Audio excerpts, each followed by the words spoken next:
क्या हो अगर आज ही इंडियन रुपए की वैल्यू डॉलर की वैल्यू के इक्वल हो जाए, मींस $1 की वैल्यू ₹1 के बराबर हो जाए। अब आप सोच रहे होंगे कि इन्फ्लेशन कम हो जाएगी, हर तरफ शांति होगी, गरीब पैसे वाला बन जाएगा, देश में बहुत ज्यादा उन्नति होगी, इंडिया अमेरिका से आगे निकल जाएगा। यही सोच रहे हो ना? अगर ऐसा सोच रहे हो तो मेरे दोस्त बिल्कुल गलत सोच रहे हो, क्योंकि अगर एकदम डॉलर की प्राइस रुपए के वैल्यू के सेम हो जाए तो उन्नति होने के बजाय देश को बहुत बुरी तरह से लॉस होगा और इंडियन इकोनॉमी क्रैश कर जाएगी। अब ये कैसे होगा इसको बाद में समझाता हूँ।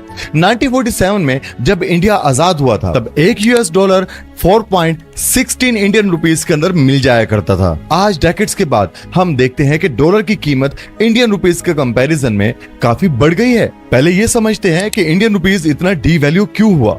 ये डीवैल्यूएशन गवर्नमेंट के अनुमति से ही होती है ताकि एक्सपोर्टर्स को बहुत ज्यादा बढ़ावा मिले और इंपोर्ट्स को रोका जा सके। हिस्ट्री में इंडियन रुपीस 3 मरतबा डीवैल्यू हुआ है। एक है 1949 के अंदर, 1966 में और 1991 में। हर बार डीवैल्यू होने के पीछे अलग ही रीजन रहे हैं। 1949 में पैसे की कमी थी इसलिए डीवैल्यू करना पड़ा।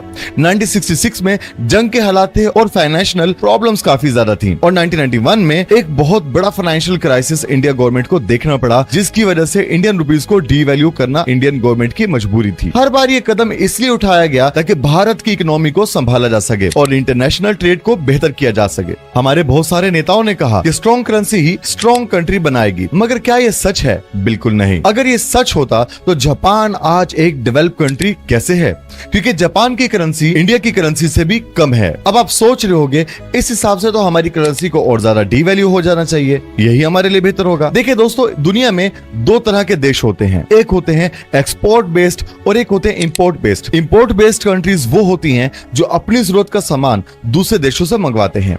ऐसे देश डिपेंडेंट होते हैं इंपोर्टर्स पर, क्योंकि इनके पास काफी नेचुरल रिसोर्सेज नहीं होते। जैसे कि जापान अपने रॉ मटेरियल्स खासकर ऑयल और गैस को इंपोर्ट करता है क्योंकि इसके पास नेचुरल रिसोर्सेज की कमी है। ये देश टेक्नोलॉजी और इंडस्ट्री में तो बहुत ज्यादा आगे है, लेकिन अपनी इकोनॉमी को चलाने के लिए इंपोर्ट्स पर डिपेंड करता है। और जापान की तरह साउथ कोरिया भी रॉ मटेरियल्स खासकर एनर्जी रिसोर्सेज को इंपोर्ट करता है अपने मैन्युफैक्चरिंग और टेक्नोलॉजी सेक्टर्स को सपोर्ट करने के लिए। और यहीं पे बात करते हैं एक्सपोर्ट बेस्ड कंट्रीज की। एक्सपोर्ट बेस्ड कंट्रीज वो होते हैं जो अपने सामान और सर्विस को ज्यादातर दूसरे लोगों को बेचते हैं। इन मुल्कों में मैन्युफैक्चरिंग सेक्टर्स मजबूत होता है और ये ग्लोबल मार्केट में अपनी चीजों को बेचकर फायदा उठाते हैं। जैसे कि चाइना दुनिया का सबसे बड़ा एक्सपोर्टर है, जो कि इलेक्ट्रॉनिक से लेकर टेक्सटाइल तक सारे प्रोडक्ट्स को मैन्युफैक्चर करके एक्सपोर्ट करता है। अब सवाल ये उठता है कि इंडिया इंपोर्ट बेस्ड कंट्री है या एक्सपोर्ट? देखें, इसका जवाब इतना आसान नहीं है। फाइनेंशियल ईयर 2022 और 23 के नंबर्स को देखें तो ये तस्वीर निकल के सामने आती है।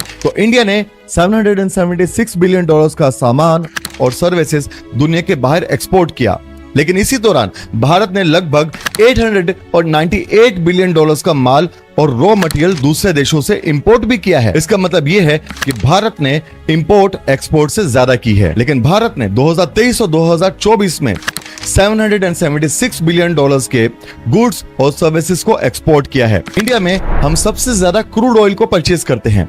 इसको कम करने के लिए हमारी गवर्नमेंट को और हमें मिलकर काम करना होगा। हमारी गवर्नमेंट को चाहिए कि बेहतरीन इंफ्रास्ट्रक्चर के साथ पब्लिक ट्रांसपोर्ट में भी मजीद बेहतरी करे। हमें भी रिन्यूएबल एनर्जीज पर शिफ्ट होना पड़ेगा, जैसे कि सोलर पैनल्स और अलग तरह की बहुत सारी टेक्नोलॉजीज आ चुकी हैं। लेकिन हमारा वो सवाल तो वहीं पर ही रह गया कि क्या $1 ₹1 के बराबर हो जाए तो क्या कुछ रेवोल्यूशन आ सकता है?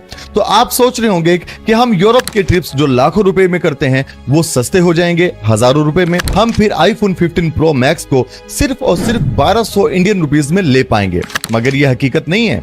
बल्कि अगर ऐसा हो गया तो बहुत सारे लोग अनएम्प्लॉयड हो जाएंगे, बहुत सारी फॉरेन कंपनीज बैंकरप्ट हो जाएंगी, फिर कोई इंडिया में इन्वेस्ट नहीं करेगा। फॉरेनर्स को हमारे इंडिया के लेबर काफी सस्ते में पड़ती है, लेकिन अगर डॉलर और इंडियन रुपीस की वैल्यू सेम हो जाए तो जो सैलरी यूएस में किसी एम्प्लॉय को देनी पड़ती थी वही सैलरी यहाँ इंडिया में भी देनी पड़ेगी, जिसकी वजह से ऐसी कंपनीज इंडिया से सर्विस लेना बंद कर देंगी और इंडिया में जीडीपी काफी ज्यादा ड्रॉप हो जाएगा। आपका क्या ख्याल है?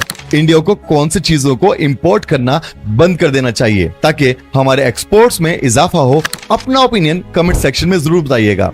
और फाइनेंस से रिलेटेड जुड़ी हुई सारी वीडियोस को देखने के लिए हमारे चैनल को सब्सक्राइब कर लीजिए। और अगर आप सीखना चाहते हो किस तरह से लोन लेके एक बहुत बड़ा बिजनेसमैन बना जा सकता है, आपके सामने क्या हो अगर आज